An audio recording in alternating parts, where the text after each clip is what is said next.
Hello,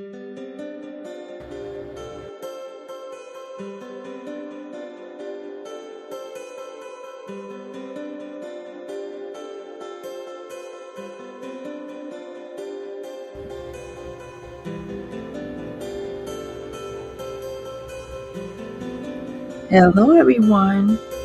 I'm back. Yes, and I'm back with my little raggedy voice.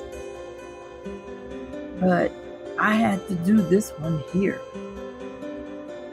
Actually, I had been searching to see if anyone else did this video.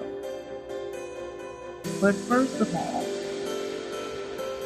I am OG Roz, and I'm a butterfly of Christ.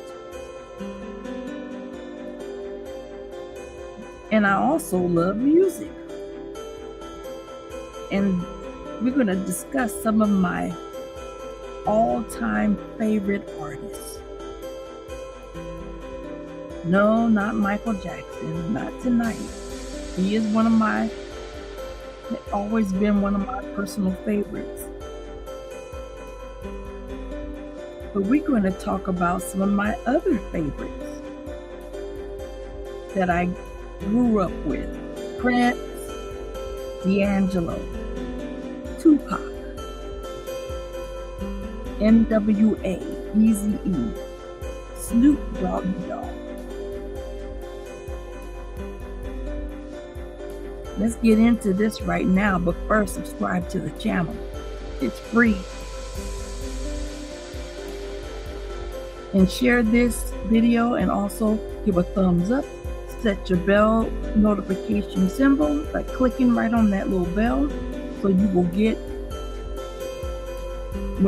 will know when I put up a new video. And check out my channel because I have a lot of different topics.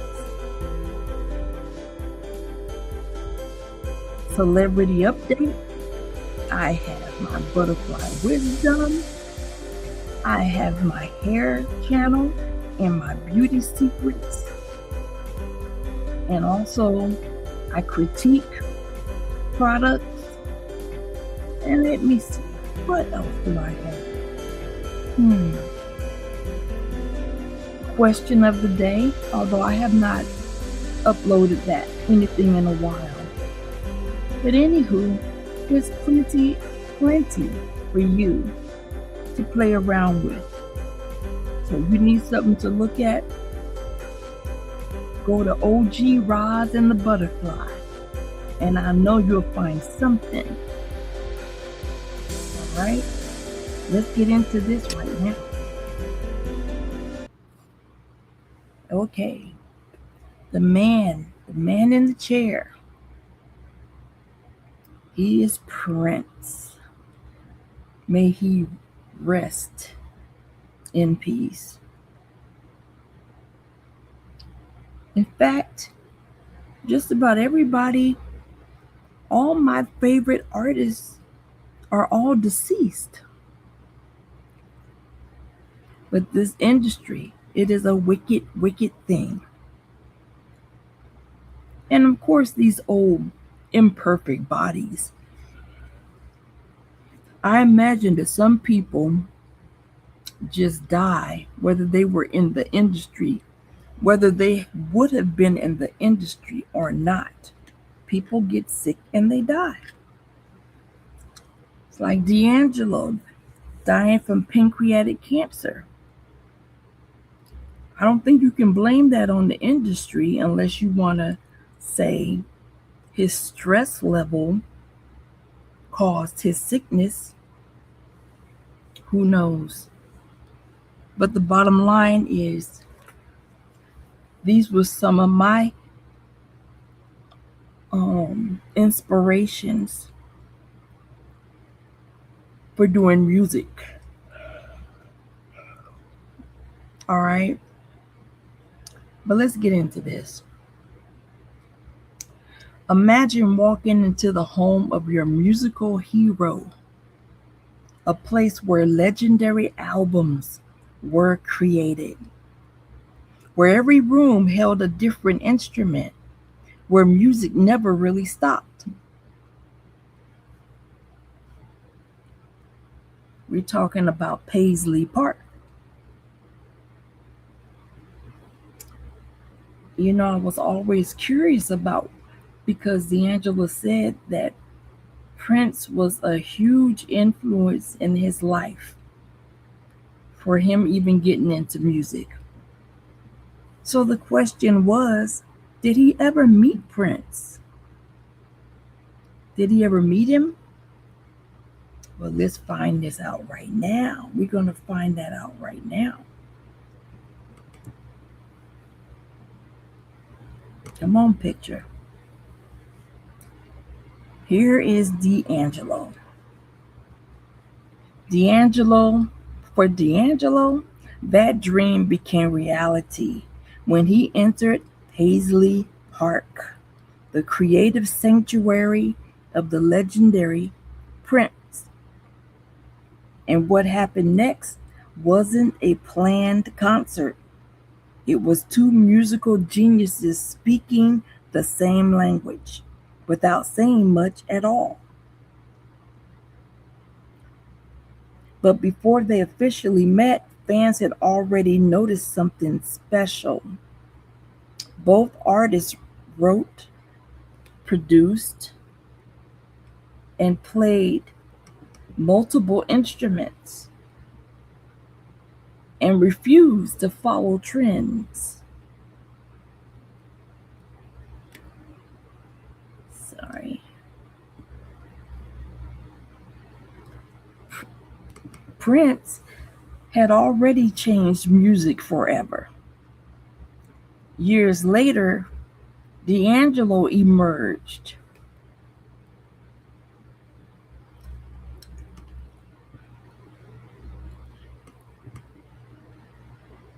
D'Angelo emerged.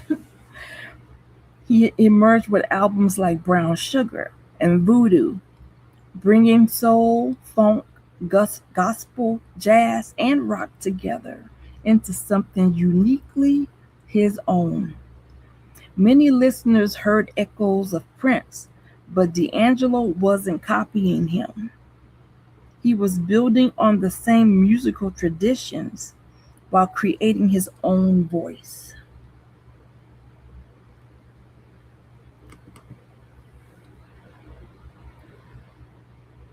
But it started off with an invitation. And eventually, D'Angelo received an invitation that every musician dreams about. And it is to go to Paisley Park. There was no pressure, no cameras, no audience, just musicians and music inside Paisley Park.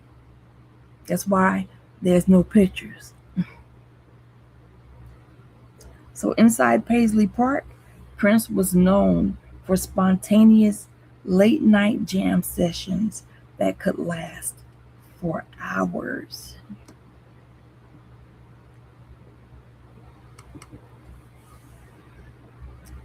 There were no rules.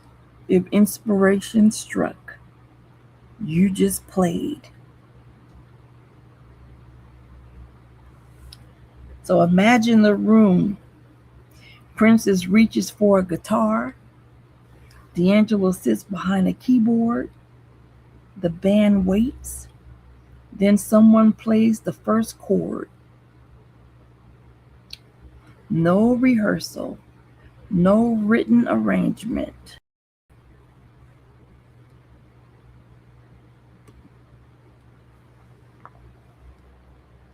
Just instinct. Prince smiles. D'Angelo answers with a soulful progression. The groove gets deeper. Musicians stop thinking and start listening.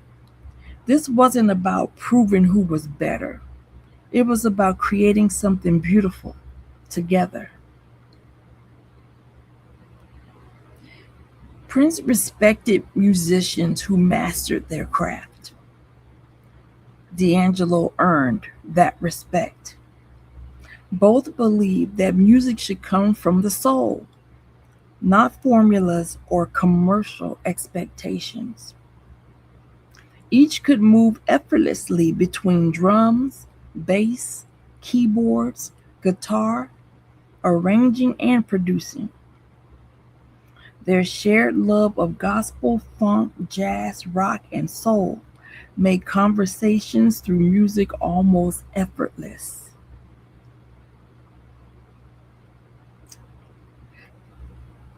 There was no official studio album that ever emerged from their time together, but the influence remained.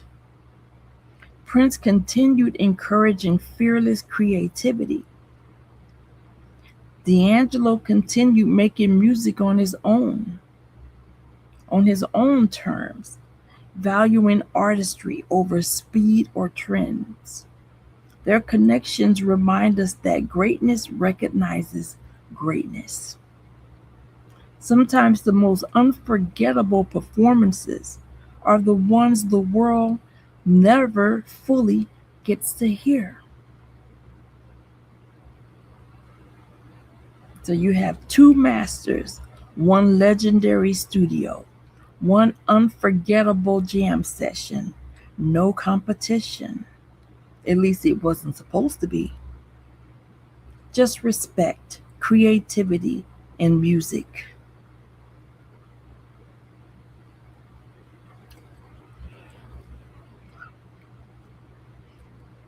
We'll get back to D'Angelo and Prince's meeting in their jam session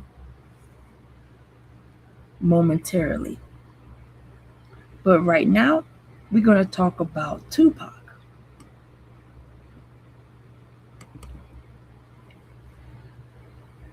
Oh, Tupac. So you ever wonder, because Tupac was a big Prince fan also. Did you ever wonder if they ever met? There's rumors of there's all kind of stuff out there. But did he? Did Tupac ever meet Prince? Was he ever invited to Paisley Park? Can you imagine what would happen if two of the most influential artists of the 1990s shared the same room? One was the revolutionary rock, funk, and pop genius. The other was hip hop's fearless poet. Prince and Tupac both changed music forever. But did Tupac ever visit Paisley Park? Do you think their two energies can coincide in the same space? And you know how Tupac's energy was. It was over the top. So did the two icons actually meet? Well, we're going to separate fact from rumor.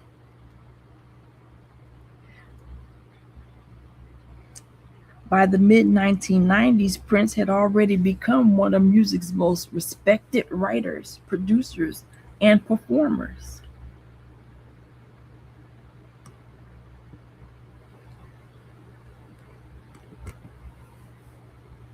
Tupac had become one of the hip hop's biggest voices, using his music to speak about poverty, injustice, family, love, and survival. And although they came from different musical worlds, both artists shared important qualities: complete creative control, fearless self expression, deep respect for musicianship, and a willingness to challenge the music industry. They also had a powerful work ethic. But did Tupac actually visit Paisley Park? Let's put Tupac back up here.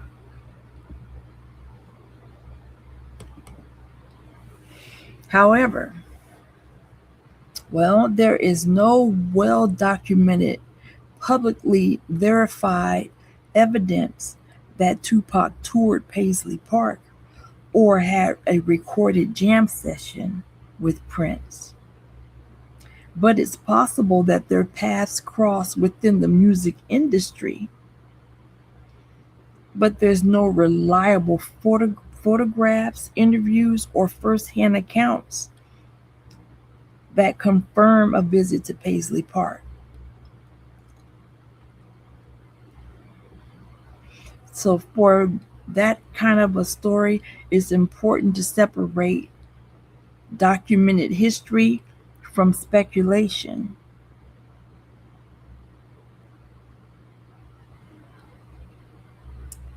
So we're going to just imagine if Tupac did meet Prince. He walks into Paisley Park. So just imagine Tupac walks through the famous halls of Paisley Park. Every room contains another instrument, a piano, a vintage synthesizer, dozens of guitars. Prince greets him with a smile. And then Prince says, "So you write from your heart?" And Tupac says, "I tell people what's really happening." Prince picks up a guitar. Tupac nods to the rhythm. No cameras, no reporters, just two artists exchanging ideas about freedom, creativity, and staying true to themselves. One sings, the other raps. The music speaks louder than words. Fans often compare Prince and Tupac because both of them challenged record labels, fought for ownership of their music, refused to let others define their image, blended vulnerability with strength, left lasting cultural legacies, and each believed that art should come from conviction rather than trends. So, whether or not Prince and Tupac ever met in private, their influence continues to inspire generations of musicians. One transformed pop, rock, funk, and R&B, and the other reshaped hip-hop with storytelling that still resonates today. So sometimes the most fascinating stories are the ones history leaves unanswered, but it's worth distinguishing between verified events and compelling possibilities. Well, we will revisit that, okay? So do you think Eazy-E ever met Prince?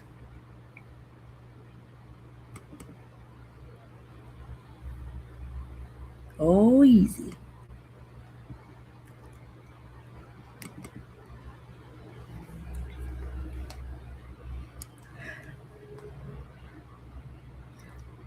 Well, one thing for sure, Eazy was a short guy, and he seemed to love women. So did Eazy ever meet Prince? Let's separate fact from fiction. Two legends, two pioneers, two artists who changed music in completely different ways.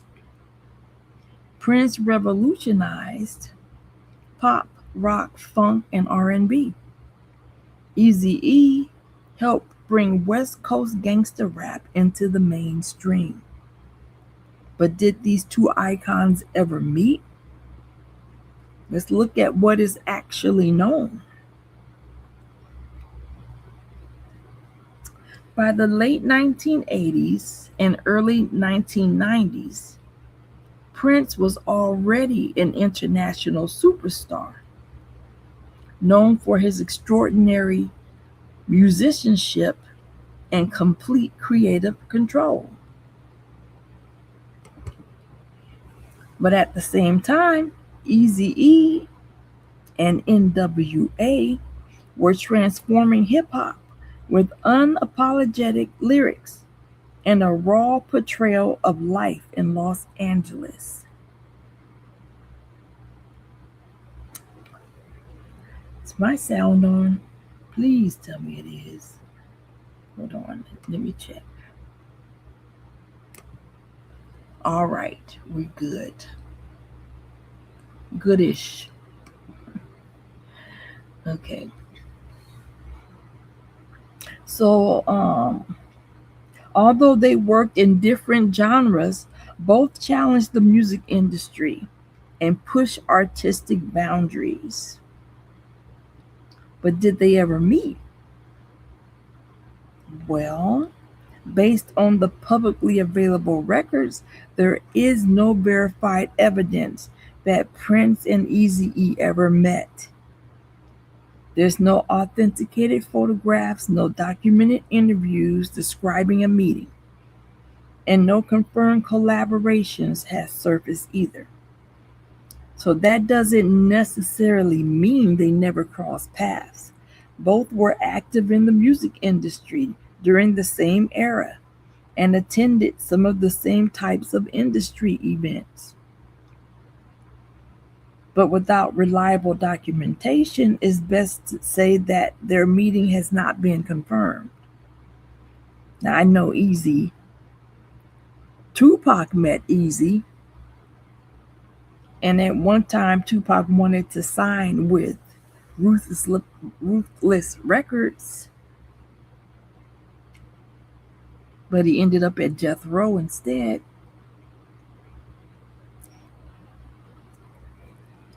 I may do a video about that also, about Tupac and Eazy. What happened? Why didn't Tupac ever get to be on Ruthless Records? Why did Eazy reject him? Inquiring minds want to know. Well, one thing that Prince and Eazy had in common, even without documented meeting, Prince and Eazy shared several traits. They built influential music businesses, they challenged industry expectations, they helped define the sound of an era, and they inspired generations of artists who followed. Prince fought for ownership of his music and artistic freedom. Eazy-E helped build one of hip hop's most influential independent labels through Ruthless Records. Both left a lasting mark on music history. So, what would it have been like if they did meet? Let's create a scene. Imagine Eazy-E walking into Paisley Park. Prince is seated at a grand piano. He looks up and smiles. And then Prince says, I hear you're changing hip hop.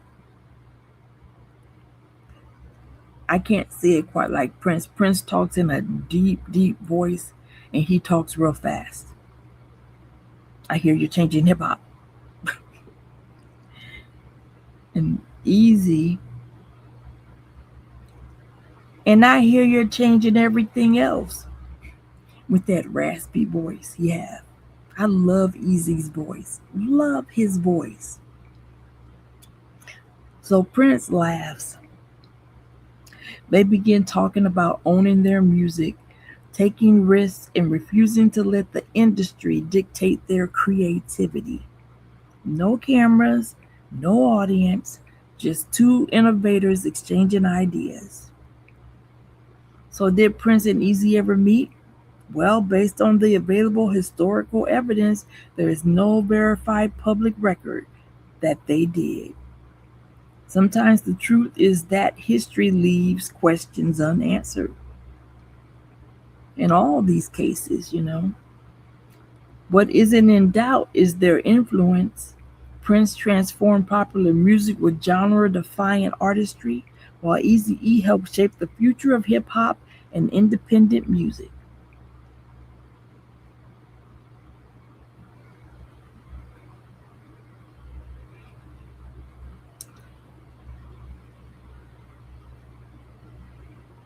So, what did Prince I wonder what did Prince think about Tupac, Death Row Records, Snoop, and NWA?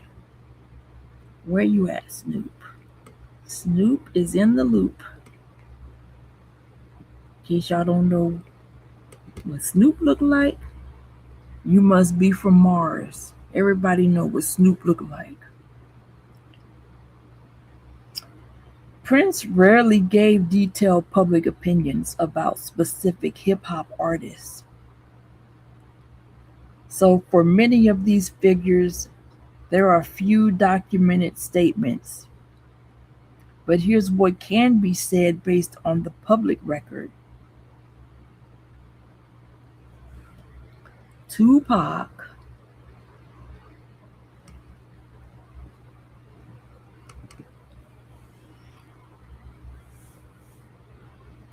as far as Tupac, Prince never publicly criticized Tupac. There are no well documented interviews where Prince gave an in depth opinion of him. However, there are connections between them. Tupac sampled Prince's music on the song Letter to My Unborn, which incorporates elements of Letter to the Free. Of Letter to the Free. Former Death Row Records CEO Suge Knight later claimed that Prince tried to bring him and Sean Combs together years after Tupac's death, though this is Suge Knight's account and has not been independently verified. You know Suge make things up sometimes. He have a wild imagination. Anyway,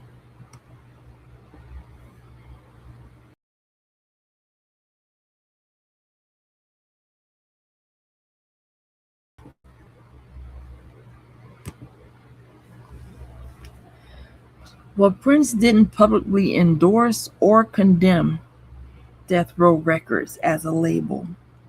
What they shared was a commitment to artistic independence.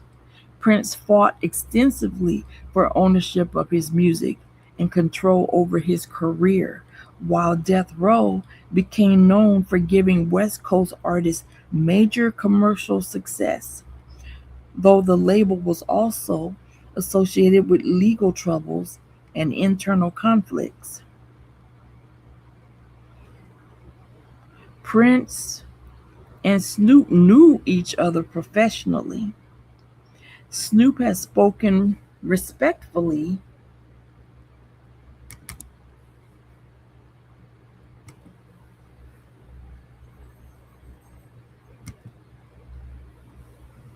Snoop has spoken respectfully about Prince over the years and has acknowledged Prince's influence on music.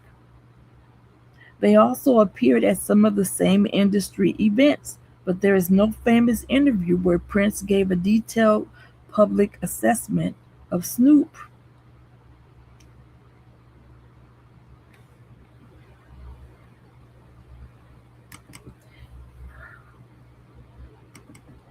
Prince did not leave a well known public opinion about NWA either. Although their musical styles were very different, both challenged industry norms and reshaped American music. Prince's work influenced many West Coast artists and members of NWA have expressed an admiration for Prince over the years, but there is no widely documented quote from Prince evaluating the group. And there is no verified public record of Prince commenting on Eazy-E personally. Like Prince, Eazy-E was a businessman who helped build an influential independent label, Ruthless Records, giving him an important role in shaping hip hop's business landscape. If Prince had described them based on his known values, from Prince's interviews throughout his career, he consistently admired artists who wrote or co wrote their own material, played instruments, or were deeply involved in creating their own music, controlled their publishing and masters, and took creative risks rather than following trends. Because of those values, many music historians believe he likely would have respected the artistic drive of figures like Tupac, Snoop, and Eazy-E, even if he didn't agree with every lyric or public controversy. That last point is an informed inference. Okay, it's not a documented statement from Prince.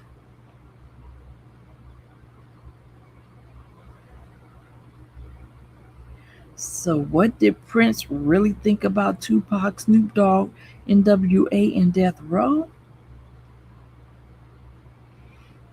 Well, Prince was one of the most private superstars in music history. He rarely spoke publicly about other artists unless he had something meaningful to say.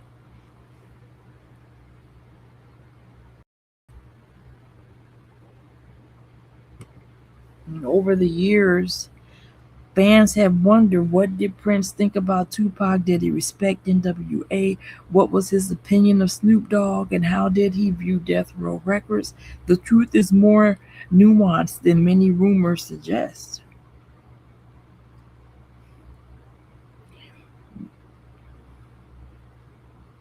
It's important to understand Prince's values.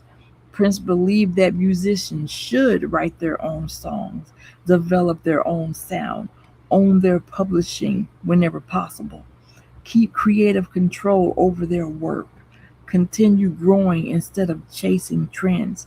He admired originality and independence more than commercial success. And he never gave a well known public interview explaining what he thought of Tupac. Okay. And there is no verified record of a collab. However, Tupac drew from many musical influences and he sampled Prince's work on one of his later recordings. And because Prince respected artists who wrote honestly from personal experience, some observers believed he would have appreciated Tupac's commitment to authentic expression. That is an in, that is an interpretation, is not a documented quote. Okay, Prince never, so he never criticized Death Row Records, but Prince strongly believed artists should control their careers and own their music. And while Death Row achieved enormous commercial success, it was also marked by legal disputes and internal conflicts very different from the independent creative environment that Prince tried to build at Paisley Park. He didn't want no drama. And at Death Row, it was just too much drama. In hip hop, period, there was so much drama. Snoop Dogg has spoken respectfully about Prince, though, and acknowledged his influence, but Prince never left any widely documented public assessment of Snoop's music. But both artists enjoyed crossing musical boundaries and reinventing themselves throughout their careers. So Prince never gave an interview discussing NWA or Easy. There's also no evidence that they met.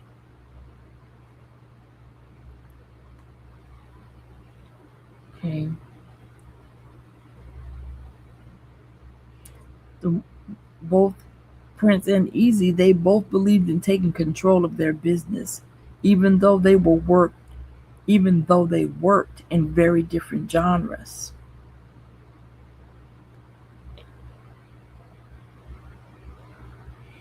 So, what conclusions can we come to? Well, we know Prince valued originality. He respected artists who stayed true to themselves. He believed musicians should own their work. But what we don't know is exactly what he thought about Tupac, Snoop, NWA, Eazy-E, Death Row Records in private. There are no verified interviews.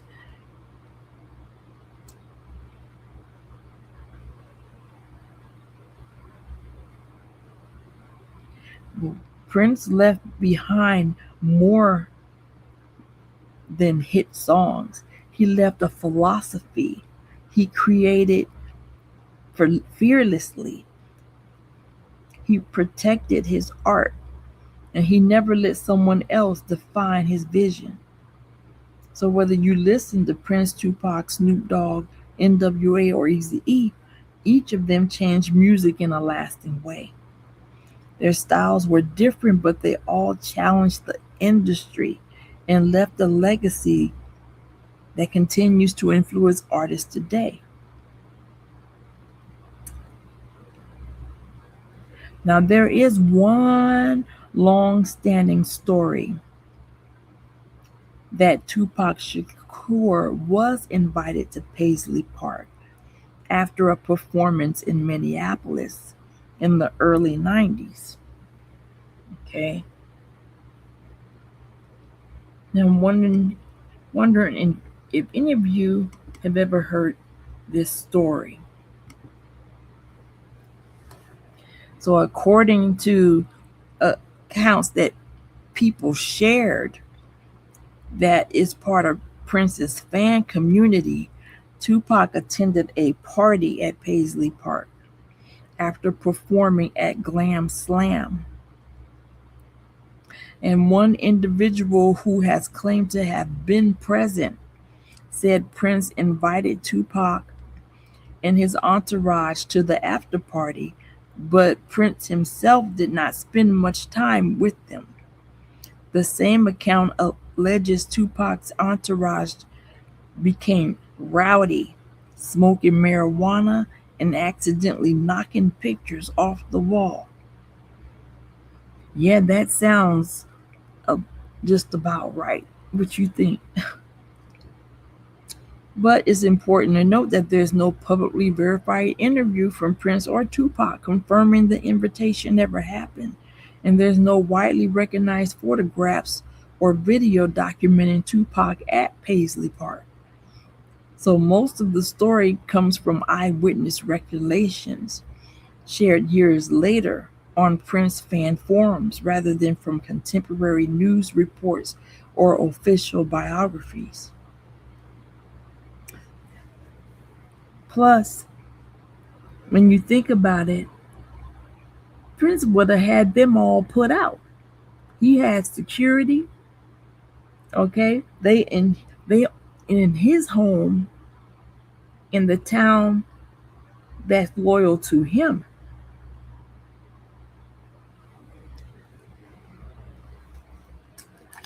So I would imagine if they were doing that, Prince would have quickly had them all put out. And you know how Tupac get when he gets riled up. He probably would have been all cussing out Tupac and saying, about Prince and talking bad about Prince. Oh, he's all think he better than other people, all whitewashed up in his big old mansion. I don't know. But according to several longtime members of Prince's circle and the fan community, Tupac was invited, though, to an after party at Paisley Park. And this story circulated for years, but it's never been officially confirmed by Prince or Tupac.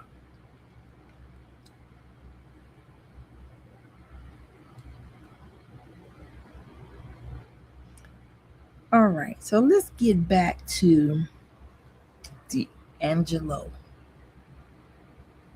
Let me get one of these nice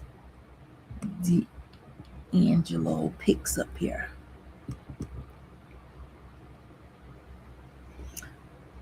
Now, there are well-known accounts that support both parts of the story about D'Angelo visiting Paisley Park. And after D'Angelo was also, D'Angelo was in a horrific car wreck. And he didn't have on a seatbelt, so he was thrown. But the Lord saved his life that day. But he did suffer some injuries that landed him in the hospital. And he was seriously injured in 2005 in Virginia. And Prince reached out to him during his recovery. And according to people close to D'Angelo and later interviews, Prince visited him in the hospital or while he was recuperating, offering encouragement during a difficult period in his life. And Prince also wanted D'Angelo to perform with him. D'Angelo later described how Prince invited him to join him on stage. And the two famously performed together at one of Prince's late night after shows in New York in 1997. And I think it was July 24th, 1997. D'Angelo recalled being so overwhelmed by the experience that when Prince pointed to his iconic cymbal guitar, inviting him to play it, D'Angelo refused because he couldn't believe Prince was asking him to use it. I'm like, D'Angelo, I think you just missed up your opportunity. Okay, nobody tells Prince no. He'll probably never ask you again. You see, he kicked Kim Kardashian off the stage. Well, some fans and biographers have also said that Prince invited D'Angelo to tour with him after his recovery. So while that story has circulated for years, the stronger public documentation is that Prince encouraged and supported D'Angelo personally, and he did invite him to perform with him. But I couldn't find a video or verify through a primary source where D'Angelo himself clearly says Prince invited him to join an entire tour. But if you have that video, would you kindly share it, please?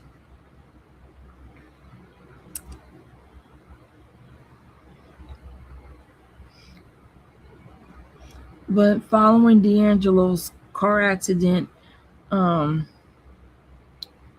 Prince did reach out to encourage him during his recovery, and their friendship reflected Prince's admiration for D'Angelo's artistry. And Prince invited him to share the stage at one of his after shows. So some accounts claim Prince did invite D'Angelo to tour.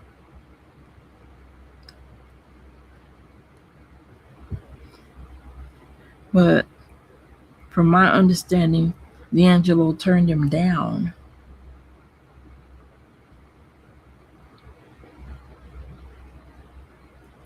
There is some video footage, but it's very, very little, and I couldn't find it. But the best known footage of Prince and D'Angelo together, it comes from Prince's legendary after show at Tramps in New York on July 24, 1997. D'Angelo joined Prince on stage for a performance of Brown Sugar. This is the only widely documented public performance they shared. but there's no official professionally released video of the complete performance. There's a few short audience recorded clips and photographs that have circulated among collectors and online over the years, but the footage is usually incomplete and low quality. But there's no known public video of Prince visiting D'Angelo also during his recovery. So if you're hoping to see them performing together, the Tramps after show is like about the closest thing that's known to exist.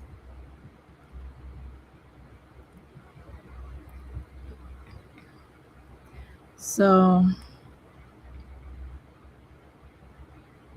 let's talk about the time when Prince and D'Angelo had a jam session. Okay.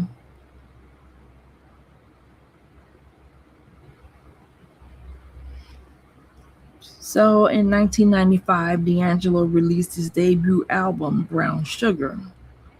The album blended gospel, soul, funk, jazz, and R&B in a fresh way, and Prince noticed.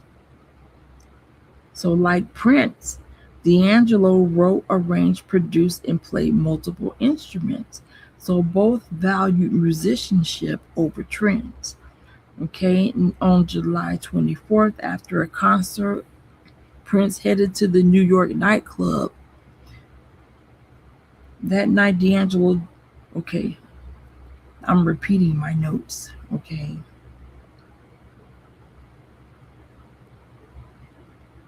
Oh. So,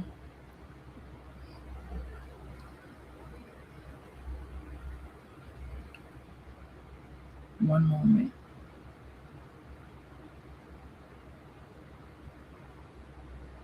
Okay, I'm trying to get to the part about D'Angelo coming to Paisley Park. So Prince later invited D'Angelo and Questlove to visit Paisley Park, where they spent time together and jammed.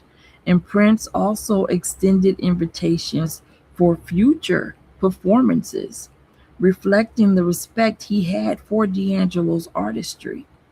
Much of what is known about these visits comes from accounts by Prince associates and musicians rather than official releases. Okay.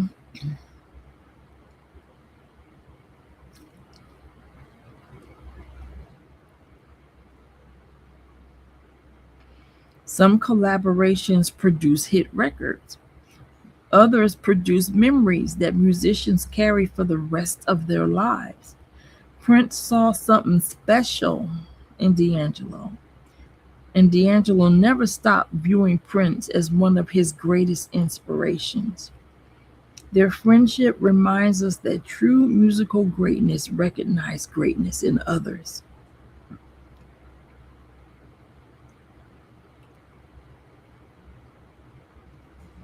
Now, there is a story that comes from Questlove, who was with D'Angelo during the jam session at Paisley.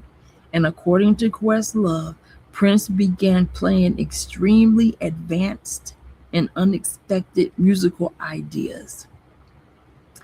Questlove felt Prince was schooling them or testing them rather than simply having a relaxed jam. He described the experience as feeling somewhat patronizing. But there's no credible evidence that Prince mocked or ridiculed D'Angelo personally. Prince was famous for challenging musicians he respected. He often pushed guests by changing keys and tempos or playing difficult musical passages to see how they would respond. Many artists, including members of No Doubt, have described leaving Paisley Park feeling humbled because Prince's musicianship was on another level.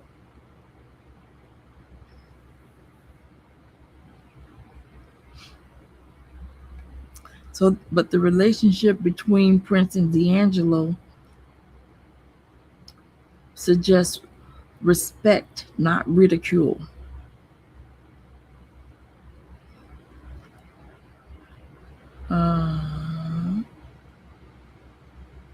And I read something about that Prince was kind of making fun of D'Angelo because he was not familiar with some of the new technology. And so I started thinking that's why he didn't want to go on tour. I felt bad because it's like, here is your hero making fun of you. But that's speculation. So when is the first time that they met? Well, that has never been publicly documented either. So there is no definite account of the date, location, or conversation.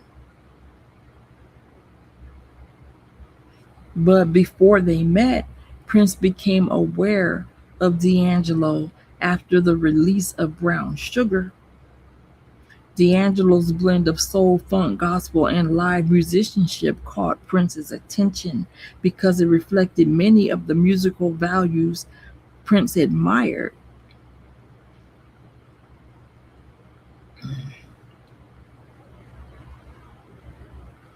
So after they performed together in July, after that performance, Prince invited D'Angelo to Paisley Park. So according to Questlove and others in the Soulquarian circle, they spent time jamming and talking music there. And those sessions weren't public concerts. They were private gatherings where Prince often invited musicians he respected. Prince had a habit of personally inviting artists who impressed him. Musicians such as No Doubt have described Prince unexpectedly inviting them to Paisley Park after seeing them perform, suggesting he often initiated relationships with artists whose talent he admired.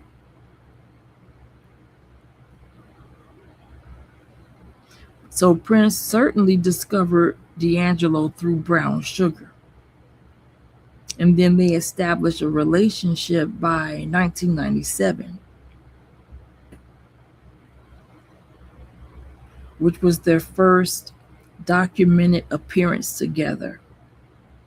And then they later developed a friendship that included private jam sessions and Prince supporting D'Angelo during difficult periods in his life.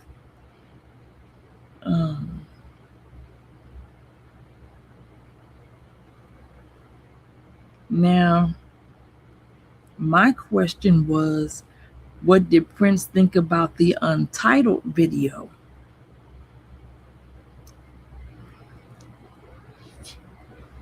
And did Prince ever attend any D'Angelo shows? We all know what the Untitled video is, right? It's the one where he's singing How Does It Feel? Yeah, that one. Well, these are two of the biggest questions Prince and D'Angelo fans have. So there's no verified interview where Prince publicly reviewed or criticized the video. However,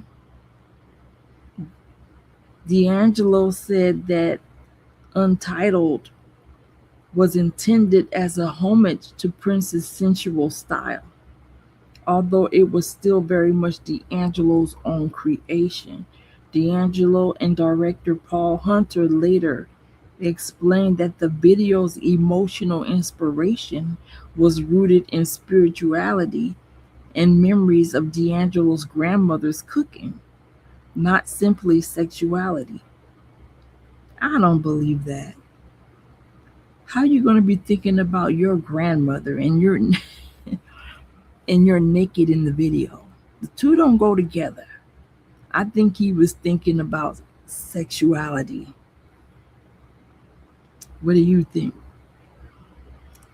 So he later expressed regret that the video made many people focus on his body instead of his musicianship. I mean, how can you not?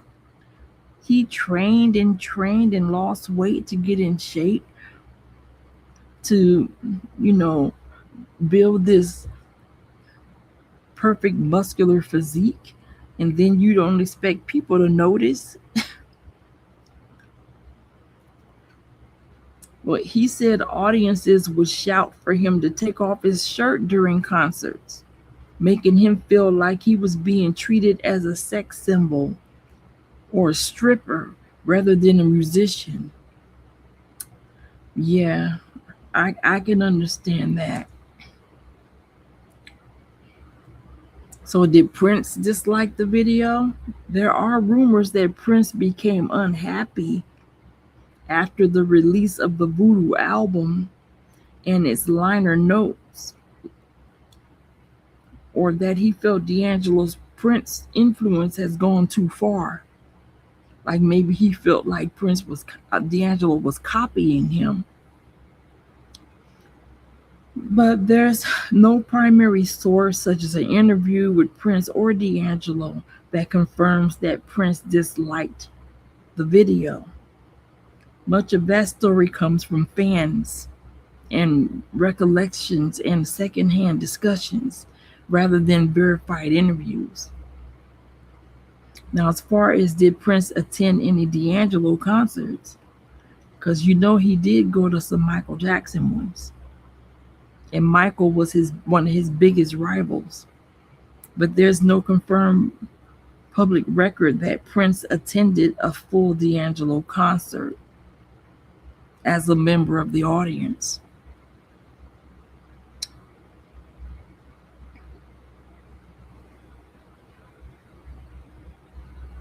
But it's certainly possible that Prince saw D'Angelo perform privately or at industry events, but couldn't find reliable evidence that he actually attended a D'Angelo concert.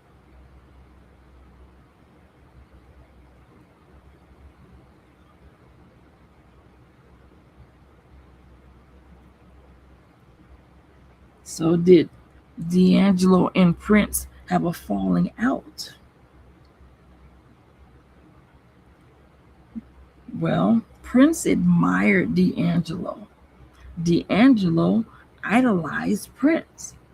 They jammed together.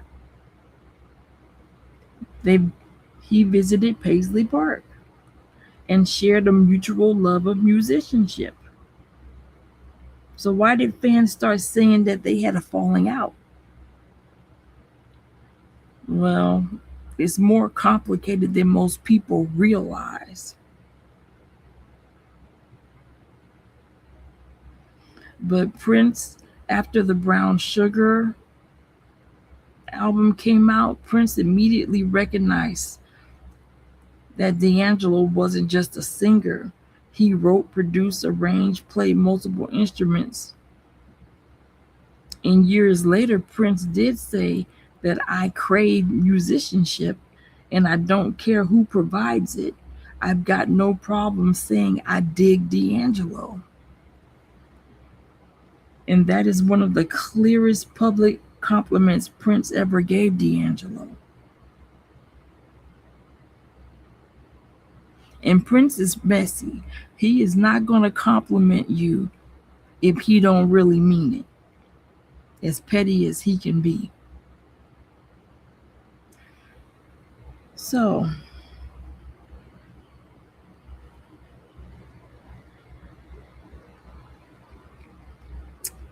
going through my notes, see if there's anything else I missed.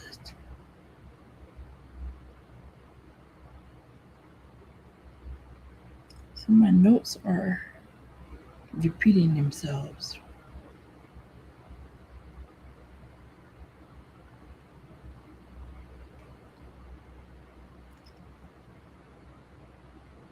So what does that all tell us?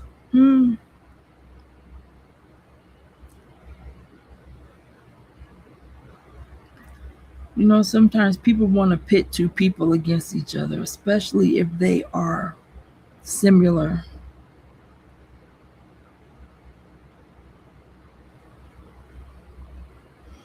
So people start,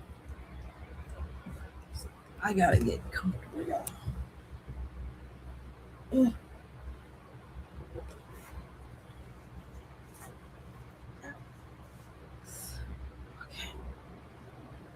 People love to believe that Prince was jealous of D'Angelo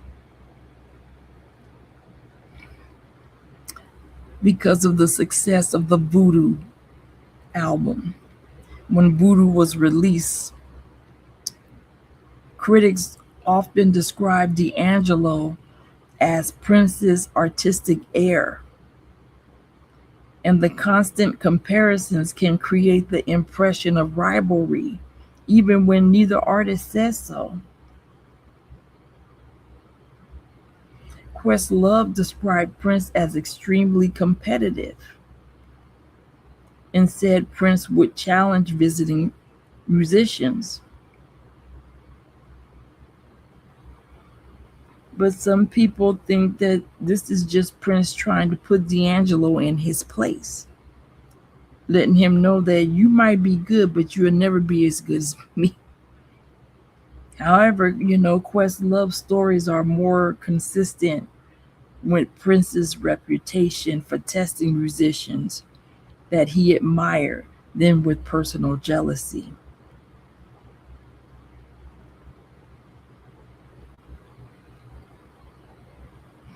Saul Williams wrote notes that suggested that D'Angelo represented a new creative force, and some fans believe Prince may not have appreciated those comparisons, but Prince never publicly said he was upset by them.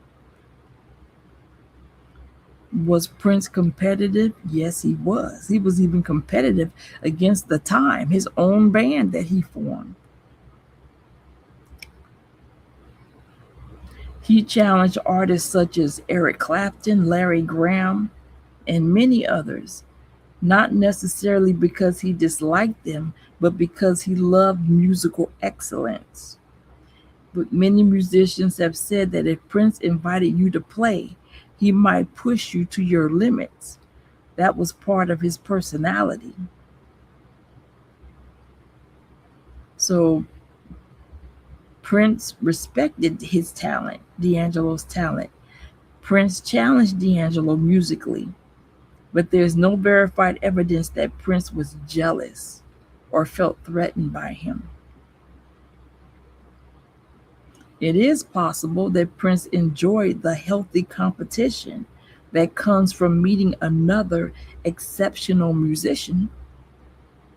That's different from jealousy, and it's much more consistent with Prince's history.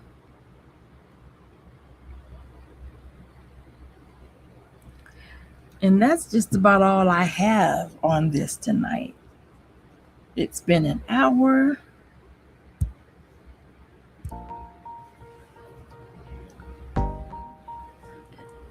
An hour and 5 such and such minutes. So I hope you enjoyed this video. What did we find out? A few things. We found out some things we know, and we found out that there's still things that we don't know and nobody knows. So don't forget to like, share, and subscribe, and be on the lookout for my next video. So hit that bell symbol, y'all. Peace.